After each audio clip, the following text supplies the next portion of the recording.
Hello, good morning, students. Before starting this chapter, we have learned before this in this chapter, class 8 science, food. We have learned before that food is necessary, and why food is necessary, we have learned, and agriculture and crops. And based on the season, crops classified into two types, Rabi and Kharif. We have learned examples of Rabi and Kharif, and now we will learn the next step, agriculture practices. Agriculture practices we will learn in this chapter, in this topic. Agriculture practices are many types, many steps taken away for agriculture practices. All steps are very important, and we will learn briefly in this chapter. Now we will start the agriculture practices.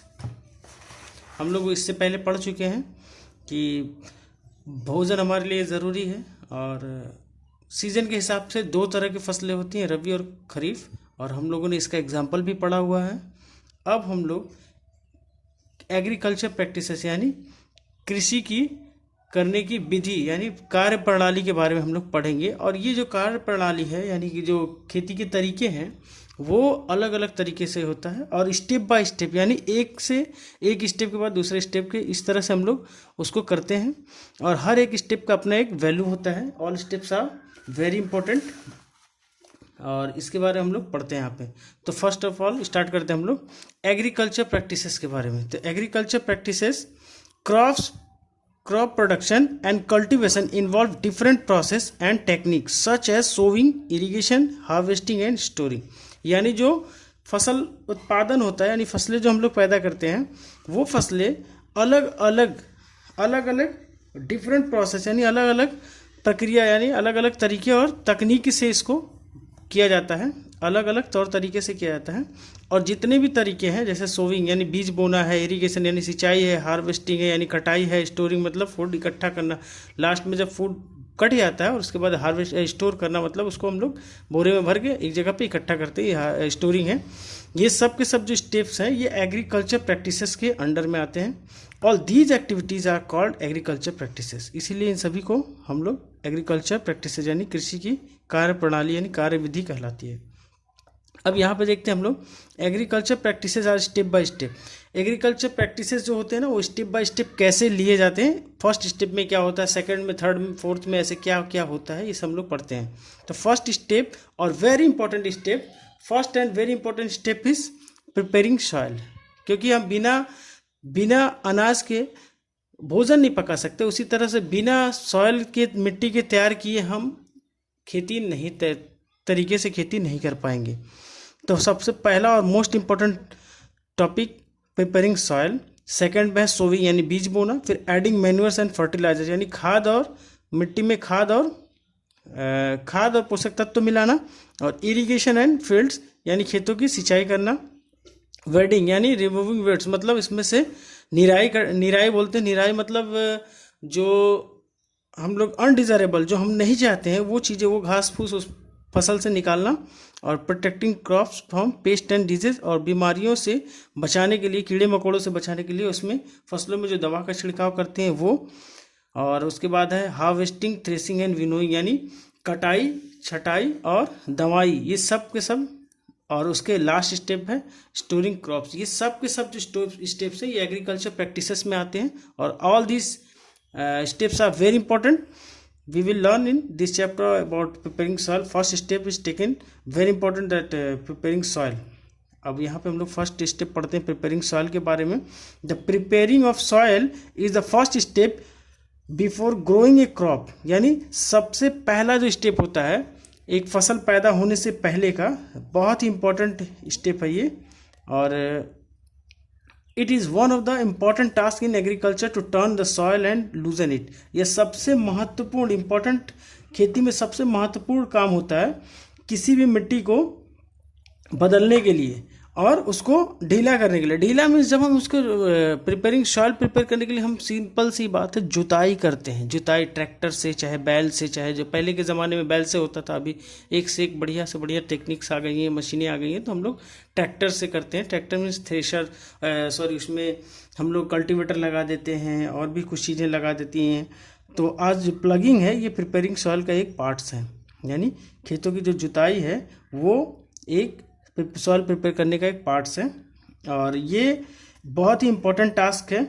और इससे मिट्टी ढीली हो जाती है, और ढीले होने से क्या होता है, जब वो मिट्टी ढीली हो जाती है तो this allows the roots to penetrate deep into soil, तो मिट्टी में वो अधिक नीचे तक उसकी जड़ें जाती हैं फसलों की, और वो अंदर से ज़्यादा अंदर जाकर वहाँ से पानी अपने आप में पानी कलेक्ट करती हैं, यानी पानी वो सोखती है।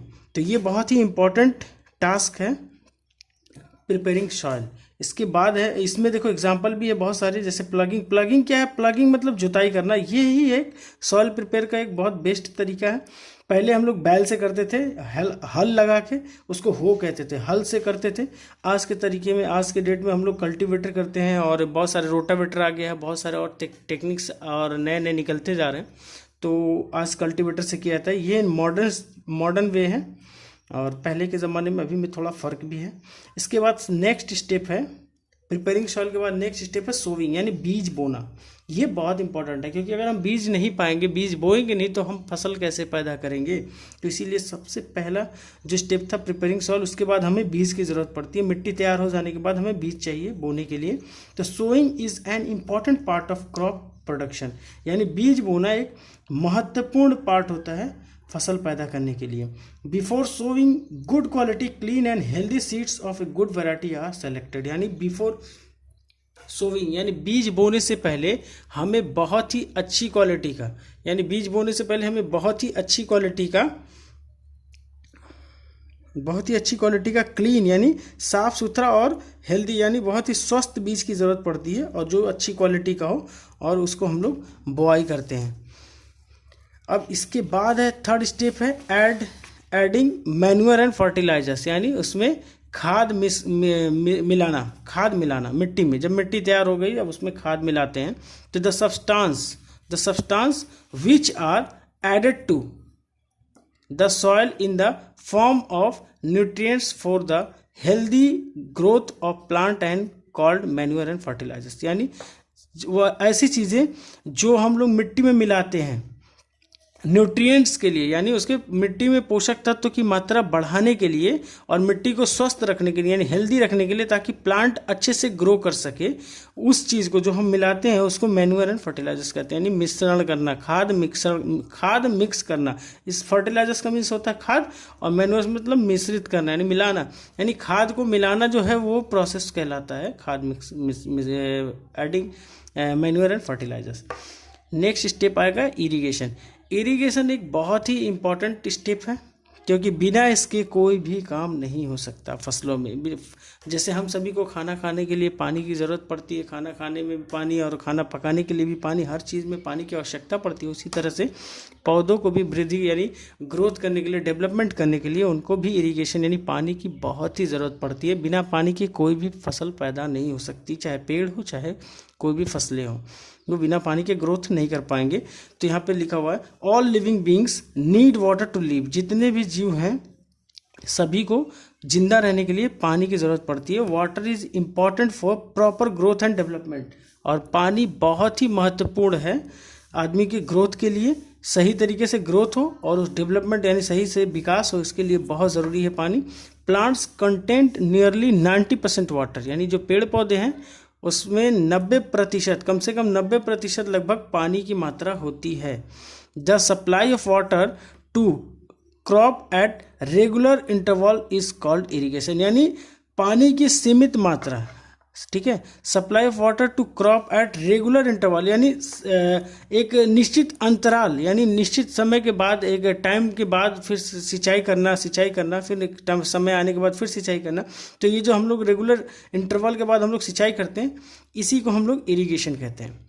अब इरिगेशन के बहुत सारे सोर्स हैं। इन सारे सोर्सेस के बारे में हम लोग अभी नेक्स्ट वीडियो में अच्छे से डीपली पढ़ेंगे, और आप लोग इसमें जो भी कमेंट्स, जो भी डाउट्स हैं उसको कमेंट में आप पूछ सकते हैं। इसके नेक्स्ट वीडियो में हम लोग फिर यहाँ इरिगेशन के modern ways and old ways जितने भी हैं सब कुछ हम पढ़ते हैं। Okay, bye.